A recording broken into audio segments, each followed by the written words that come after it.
Hello and welcome to this introductory lecture on the differential analysis. And this module is going to focus on the development of differential analysis and specifically leading to the Navier-Stokes equations. And then we'll look at some applications of the Navier-Stokes equations. So overall, we're going to derive the conservation of mass, momentum, and energy specifically for a Newtonian fluid in a differential framework. And so unlike the Reynolds transport equations that we derived, that was an integral method, this is a differential method. So we're going to go through over the next several lectures the assumptions and approximations necessary to derive the Navier-Stokes equations. We'll go over and discuss the constitutive relations for the Navier-Stokes equations, specifically the strain rate stress relationships leading to a Newtonian fluid. And then we're going to develop the Navier-Stokes equations and do some examples. So the Navier-Stokes equations themselves are rather famous because of their complexity, and they have not yielded closed-form solutions, and because of their importance. I mean, really, the Navier-Stokes equations are all around us every day. And it was Heisenberg, supposedly, who said that when he died and he goes and he meets God, I'm going to ask him two questions: why relativity and why turbulence? And I really believe he'll have an answer for the first one. So not even God can solve the Navier-Stokes equations. I don't know. Richard Feynman had considered studying fluid mechanics, actually, but opted for quantum mechanics as his main area of study because he thought it would yield more results. He thought that he personally could make more of an impact in quantum mechanics, and that the Navier-Stokes equations was just, as it was, unsolvable. But he still lectured on the fluid mechanics in his famous lectures, and was quoted as saying that turbulence is the most important unsolved problem in classical physics. There is this Clay Mathematics Institute that has put up $1 million for those people that can solve 7 specific problems in the world of mathematics and physics. And I think one of those problems has been solved, and the Navier-Stokes equations is one of them. I don't think that anyone will find an equation, a closed-form solution to the Navier-Stokes equations, and I hope they don't, because if they did, I would be out of a job. So let's hope that never happens. But it's fun to think about. And so let's explore why these equations are so hard to solve. First, let's talk about the hierarchy of mechanics and how the Navier-Stokes equations fits into the more general topic of mechanics or basic physics. This is a very simple sketch, but basically I'm breaking up physics into 2 categories. This is classical physics: continuum mechanics and statistical mechanics. And so continuum mechanics means one can replace one can model, say, density as a continuous function rather than having to worry about, as we think about a small differential volume getting smaller and smaller and smaller. At some point, we would be dealing with the molecules, and maybe the molecules would be in or out of this differential volume, and it's too hard to deal with. So we're going to ignore that kind of behavior and just assume that density is a continuous function. If we want to think about the particle method, then we could think about statistical mechanics. Now, there's a big bifurcation here. In continuum mechanics, we're either going to approach solid mechanics or we're going to think about fluid mechanics, liquids and gases. And really that means we need a constitutive relationship for solids or for fluids and gases. And if we pick Hooke's law, that's basically elastic, elastic behavior, that the stress is equal to the strain times some modulus or something like that. That puts us in the world of solid mechanics. And if we pick some Newtonian law, like the stress is proportional to the strain rate, then we're in the world of fluid mechanics. Now, if we specifically pick that stress is a linear function of the strain rate, that puts us in the Newtonian physics world. And so this is the Newtonian fluids, I should say. And this is where the Navier-Stokes equations comes about. If we're dealing with non-Newtonian fluids, It's still the same governing continuum equations, but it's a different constitutive relationship. So it's confusing because sometimes people will say, well, the Navier-Stokes equations covers both of these, Newtonian, non-Newtonian, or fluid mechanics. I'm going to make the distinction like this, and I'll show you why in the next slide. Now, the Navier-Stokes equations, even though it's for a Newtonian fluid, it's still quite powerful. That governs air and water, which are pretty important to us, and a lot of ideal gases. The Navier-Stokes equations is good for compressible or incompressible flow, steady or unsteady flow, creeping, laminar, turbulent flow, you name it. It covers all of the bases once we make these kind of basic assumptions. If I were to write the general conservation equations, and I suppose I could add terms and subtract terms, but this is a kind of a good starting point.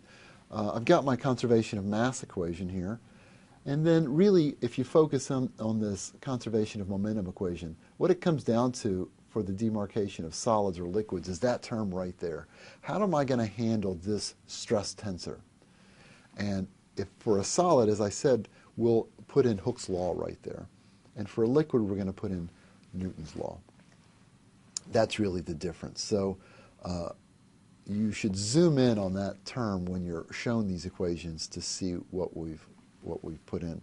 Now, I have also assumed that this solid will conduct heat, or this liquid will conduct heat, following Fourier's law. So there could be another constitutive relationship there that could change this. But in general, I would consider these the classic conservation equations. And then once I make an approximation for the stress tensor, I get really the Navier-Stokes equation. So this is how you see them typically written.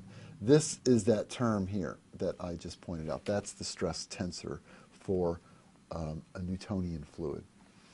Now, we're going to derive these equations over the next several lectures, but I thought I would just name each term. This, for the conservation of mass, this is the time rate of change of density here, and then these are the mass flux terms, so you should be familiar with those in general. And then this first term in the conservation of momentum is the time rate of change of momentum. You can see it's the time rate of change of velocity times density, which is our momentum. And then this guy right here is the advection flux.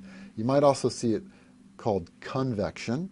And I think most textbooks are moving away from the word convection because that's really what this is. We think of convection as associated with heat transfer. So this is the advection of mass through a fluid. And this guy right here, this term, is the reason the Navier-Stokes equation is so hard to solve. That's a nonlinear term. You have V times V, basically a dependent variable times a dependent variable. That makes this nonlinear and basically makes this equation unsolvable. So a lot of schemes or techniques you'll see, people will assume away that term, and then you've pretty much got a solvable equation. This is the pressure gradient, and that's just a pressure being operated on by the del operator. And then this is the beginning of our viscous stress tensor. This is the regular shear stress that you're used to thinking about. And then this next term is viscous stress due to compression. And this doesn't often appear. I'm going to talk about it in this module, in a later module, in great depth when we talk about compressible flow. But keep it in mind that we do actually have a first viscosity here. That's our regular viscosity. And then kind of this second viscosity here, bulk viscosity. So there are actually two parameters required to specify the viscous shear behavior and the viscous compression behavior for a fluid, just like there's two parameters associated in Hooke's law, like modulus and Poisson's ratio. So we have first viscosity, second viscosity. This last term is just your regular old gravity or your hydrostatic term. So within this module, we're going to focus on these two equations. We're not going to think so much about the energy equation. We'll save that for later. Here's some examples of some flows that are governed by the Navier-Stokes equations. These are all experiments, and this is kind of bluff body aerodynamics. I think everybody thinks of that initially, like flow over cars or flow over airplanes. That's your standard sort of bluff body incompressible behavior. This is an actual LEF. That's laser-induced fluorescence. That's an experiment that was done, I think that's at Georgia Tech, on a turbulent jet. So that's a turbulent jet being illuminated in cross-section with a laser sheet, so you can see all of the beautiful structure of the turbulence.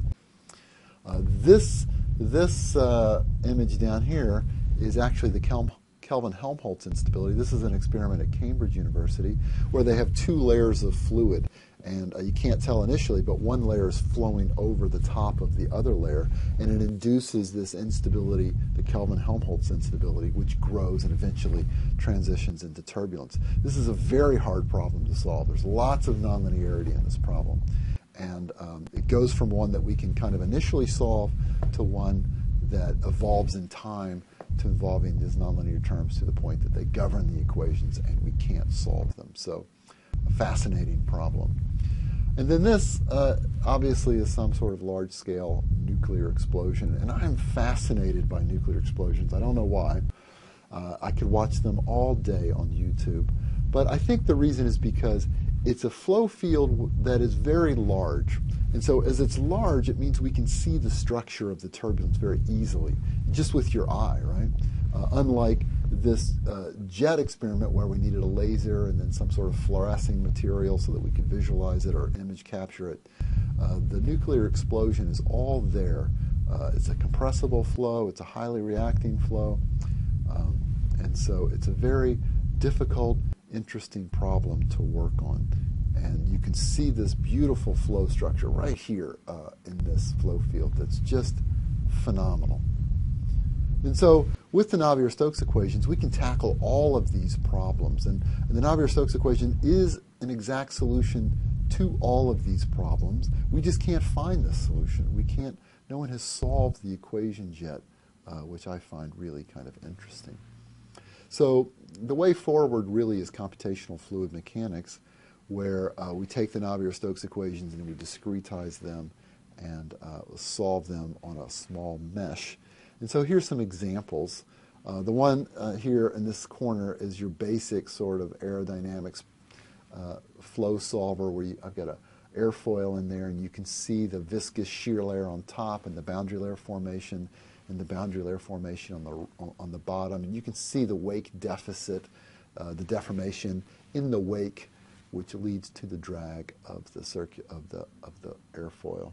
So it's a beautiful problem, and it's a really nice simulation of what's going on. And then this guy right here really is to mimic the previous slide. That was a turbulent jet that I showed you on the previous slide. This is a DNS simulation of the turbulent jet. So DNS is direct numeric simulation, and it means that the mesh is so fine on the computational scale that we're actually resolving the small eddies and the fluctuations within the flow field.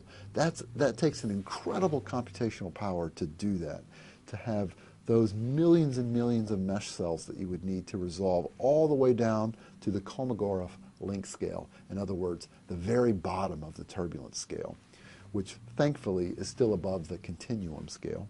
So turbulence is a continuum phenomena, but to model it requires a very tight mesh indeed. Now, this is showing kind of, is supposed to go with that Kelvin-Helmholtz instability problem that I showed you. So this is the development of Kelvin-Helmholtz instability. It's just kind of a quick GIF that is showing the solution looping over and over and over.